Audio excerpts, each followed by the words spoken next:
Hi, I'm Chris Crockett, and I live in Missouri City, Texas, and I've been coming to see Dr. Dyer for about a month and a half. Dr. Dyer has performed laser surgery and periodontal surgery for me. Well, my previous dentist told me that I needed to see a periodontist, and I wanted to explore my options and see what was available for me. So I got online to see some different alternatives to the traditional periodontal surgery. So I found Dr. Dyer, and I read up on the website about what he was able to do and the type of technology that he used, and I was interested in coming to see him. I was scared when I came to see Dr. Dyer, but after coming into the office and working with the staff and his assistants, I was very comfortable. They walked me through the process.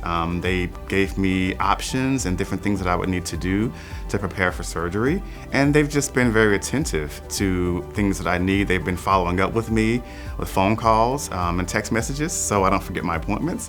So that's always been a good thing. I would highly recommend Dr. Dyer to many patients just because of the work that I've done with the staff and the interaction with the staff, and also working with him and the comfort and care that he's given me during my surgery.